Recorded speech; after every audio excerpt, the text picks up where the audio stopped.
News BRS నాయకుల అవినీతి ఒక్కొక్కటిగా బయటపడుతున్నాయి. అందుకే వాళ్ళు జంకుతున్నారన్నారు ఎమ్మెల్యే కడియం. అయితే ముఖ్యంగా కేటీఆర్ కు తాను చేసిన అవినీతి కోసం భయం పట్టుకుందని, సానుభూతి కోసం కేటీఆర్ ప్రయత్నిస్తున్నారన్నారు కడియం. అందుకు ప్రతిసారి జైలుకు వెళ్తున్నారన్నారు. ఈర్ష్యతో కాంగ్రెస్ పార్టీ అధికారంలో ఉండడం చూసి ఓర్వలేక అక్కసుతో బీఆర్ఎస్ పార్టీ కూడా వ్యతిరేక కార్యక్రమాలు చేపడుతున్నది అంటే ఎంత ఈర్ష్యతో బీఆర్ఎస్ పార్టీ ఉందో దయచేసి కాంగ్రెస్ పార్టీ కుటుంబ సభ్యులందరూ కూడా అర్థం చేసుకోవాల్సింది నేను కోరుతున్నాను. ఒక పని చేసినప్పుడు, ఒక మంచి పని చేసినప్పుడు చెప్పుకునే ప్రయత్నం చేస్తాం. పని చేయనప్పుడు చెప్పుకోవడానికి అవకాశమే లేదు. ఒక మంచి పని చేసినప్పుడు దాన్ని చెప్పుకునే ప్రయత్నం చేస్తాం. చెప్పుకునే ప్రయత్నం చేసినప్పుడు కూడా దాన్ని విమర్శించే ప్రయత్నం చేస్తున్నారు.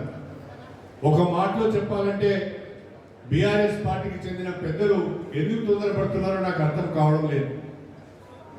ఈ ప్రభుత్వానికి ఇంకా 4 సంవత్సరాలు పాలన చేసే అవకాశం ఉన్నది.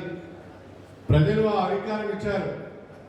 4 సంవత్సరాల సమయం ఉండగానే సంవత్సరం దాటక ముందే ఏ రకంగా గగ్గోలు పెడుతున్నారో, ప్రతి చిన్న విషయానికి ఏ రకంగా గందరగోళం సృష్టిస్తున్నారో, ఏ రకంగా అధికారుల పైన దాడి చేయడానికి ప్రజలను, రైతులను రెచ్చగొడుతున్నారో దయచేసి మా కాంగ్రెస్ పార్టీ కుటుంబ సభ్యులందరూ కూడా ఆలోచించాలని చెప్పి నేను ఈ సందర్భంగా కోరుతున్నాను.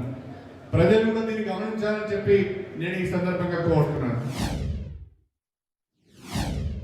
అనేక ఉద్యోగ నియామకాల కొరకు నోటిఫికేషన్లు ఇచ్చి ఆ ప్రక్రియను పూర్తి చేయకుండా నిరుద్యోగులను గందరగోళానికి గురి చేస్తే అధికారంలోకి వచ్చిన వెంటనే ఆ నియామకాల ప్రక్రియకు సంబంధించిన పూర్తి సమాచారాన్ని తీసుకొని ఆ ప్రక్రియను పూర్తి చేసి కొత్తగా ఉపాధ్యాయ నియామకాల కొరకు నోటిఫికేషన్ ఇచ్చి పరీక్షలు నిర్వహించి వాళ్ళకు కూడా నియామక పత్రాలు ఇచ్చి ఈ 11 నెలల కాలంలో, ఈ సంవత్సర కాలంలో ఈ రాష్ట్రంలో 50,000 మంది నిరుద్యోగులకు ఉద్యోగ నియామక పత్రాలు ఇచ్చింది తెలంగాణ ప్రభుత్వం అని చెప్పి ఈ సందర్భంగా తెలియజేస్తున్నాను.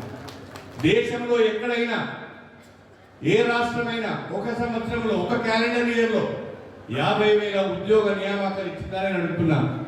మేమే నోటిఫికేషన్లు ఇచ్చినాం. మరి గాజులు రాసినావా? నోటిఫికేషన్లు ఇచ్చి ప్రక్రియను పూర్తి చేసి ఎందుకు ఉద్యోగాలు ఇవ్వలేదని నేను అడుగుతున్నాను. నువ్వు ఎందుకు ఇవ్వలేదు ఉద్యోగాలు? ఎందుకు నీకు మాత్రం ఉద్యోగాలు ఉంటే సరిపోతాయి అనుకున్నావు, నిరుద్యోగులకు ఉద్యోగాలు ఇవ్వాలనే ఆలోచన రాలేదు.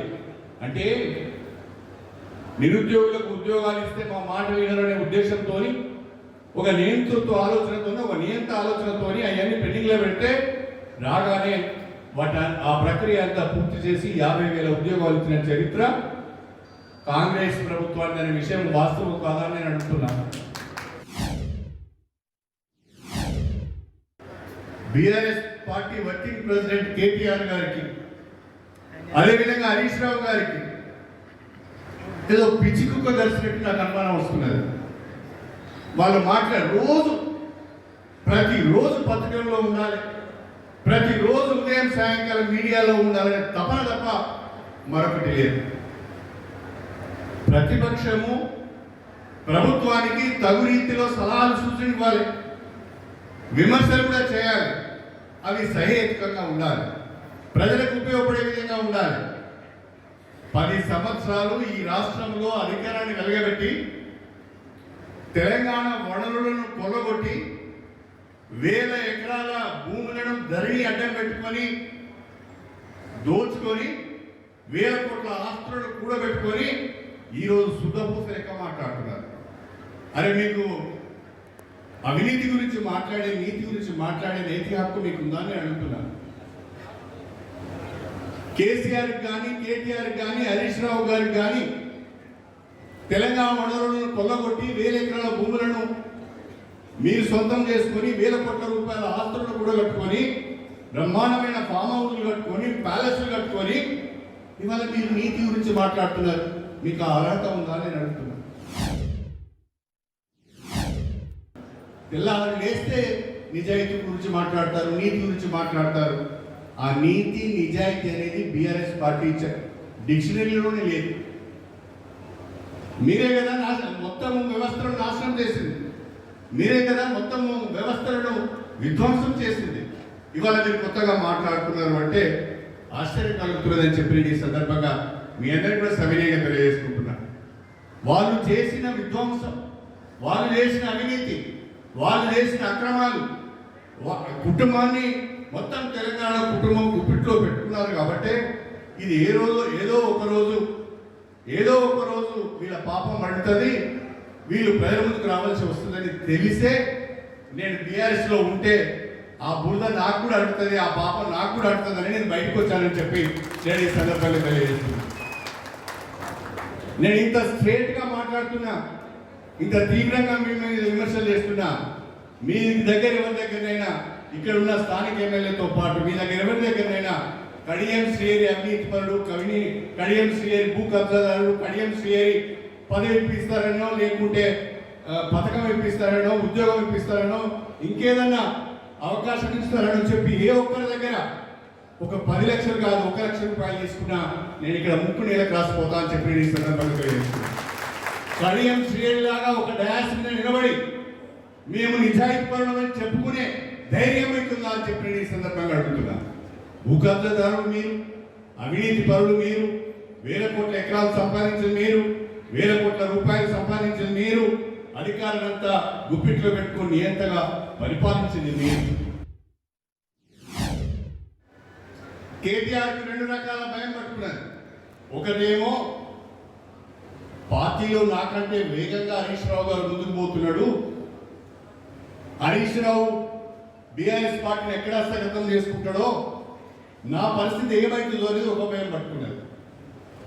రెండో భయం ఏం పట్టుకున్నది అంటే గతంలో ప్రభుత్వంలో ఉన్నప్పుడు అనేక తప్పులు చేసినాం, అనేక అక్రమాలు చేసినాం, అనేక అవినీతి చేసినాం, ఏ కేసులో ఎదుర్కొంటామో ఎప్పుడు జైలుకు పోవాల్సి వస్తుందో అనేది భయం పట్టుకున్నది.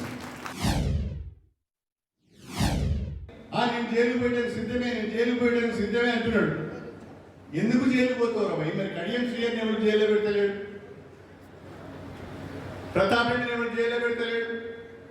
కడియం శ్రీహరిని జైల్లో పెట్టినప్పుడు నిన్నెందుకు జైల్లో పెడతారు అంటే, బిడ్డ నువ్వేదో తప్పు చేసినావు, గుమ్మడికాయ దొంగ అంటే భుజాలు తీసుకున్నట్టుగా నువ్వెక్కడో తప్పు చేసినావు, నువ్వేదో అవినీతి చేసినావు, నువ్వేదో అక్రమాలు చేసినావు, నువ్వేదో భూ కబ్జాలకు పాల్పడ్డావు కాబట్టే భయపడుతున్నావు. మరి కడియం శ్రీహరి భయపడతలేడే, కడియం శ్రీహరిని ఎవడన్నా ఒక్క పోలీస్ కేసు లేదే, ఎవరు టచ్ చేసే ధైర్యం కూడా లేదే, మరి నీకెందుకు ఈ బాధ అని నేను అడుగుతున్నా. అంటే నువ్వు తప్పు చేసినావు, కారు రేసులో తప్పు చేసినావు, 55 కోట్ల రూపాయలు ప్రభుత్వ అనుమతి లేకుండానే వాళ్ళకి అప్పచెప్పినావు, అదో కేసు ఇప్పుడు మెడ మీద వేలాడుతున్నది. ఫోన్ ట్యాంపరింగ్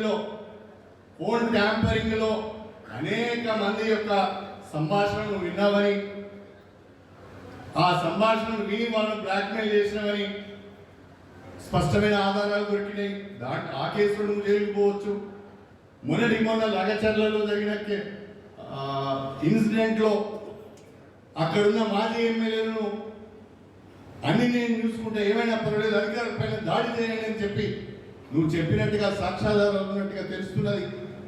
కాబట్టి ఈ కేసులలో ఏదో ఒక కేసులో జైలు పోయే అవకాశం ఉంది. కాబట్టి నేను జైలుకు పోతా, నా మీద కాంగ్రెస్ పార్టీ కావాలని కక్షపూరితంగా వ్యవహరిస్తున్నదని మాట్లాడుతున్నావు.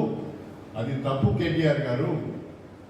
నువ్వు చేసిన పాపాలు ఒక్కొక్కటే బయటికి వస్తున్నాయి కాబట్టి వణికిపోతున్నావు, భయపడిపోతున్నావు.